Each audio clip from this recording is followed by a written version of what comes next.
لە تونس قەیس سەعید لە ئەنجامی پشتیوانی بەهێزی بزوتنەوەی نەهزە و لە خولی دووەمی هەڵبژاردنی سەرۆکایەتیدا پۆستی سەرۆکایەتی کۆماری تونسی بەدەستهێنا.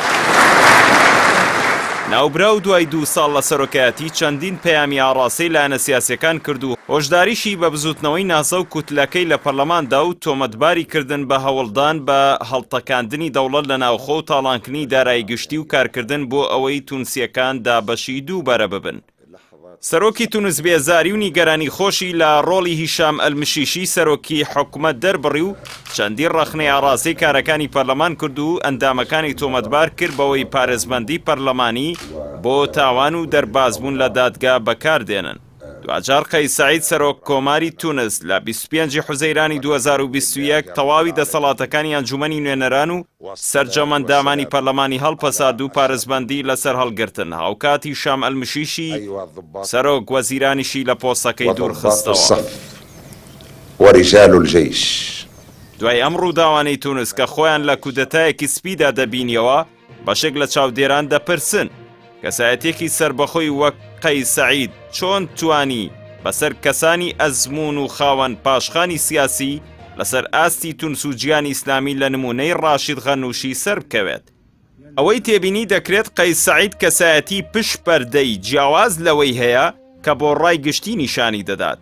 ئەوە خۆی دەردەخات کە کەسێکی میلیە لە هەڵبژاردنەکانی تونسدا خۆی بەسەر بەخۆ کاندید کردو دەچوە شەقامە و لەگەڵ خەڵکی ئاسایی دەدووە.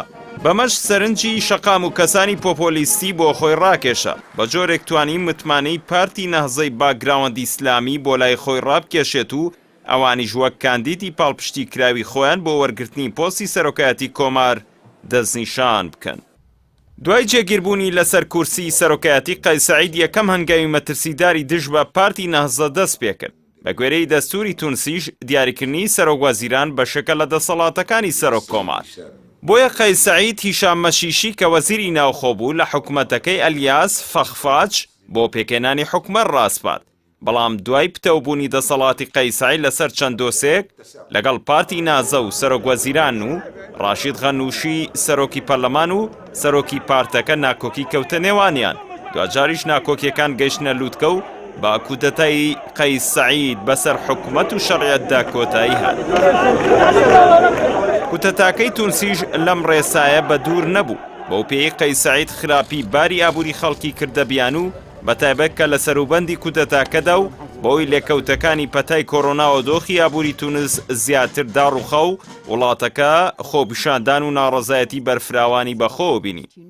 ڕوودانی لادانی سەرۆک وەزیران و سەرکردنی پەرلەمان و سەرۆکەکەی و هەڵگرتنی پارێزبەندی تەنانەت بەهۆی باگراوەندە ئیسلامیەکەی پارتی نازای تونسیەوە ڕەنگە لەلایەن هەندێک لایەنی عەلمانیەوە بە کودەتا دانەنرێت و بەو پێی سوپات دەزوەردانی تێدا نەکردووە. بەڵام بەڕوونی دیارە کە سەرۆک کۆمار هەموو دەسەڵاتی خۆی بۆ سڕینەوەی حزبی نازە لەسەر گۆڕەپانی سیاسی تونس بەکارهێنا لە کاتێکدا ئەو حزبە بە شەرعێتی دەنگدان و جەماوەر زۆرینەی پەرلەمانی بردووبووە.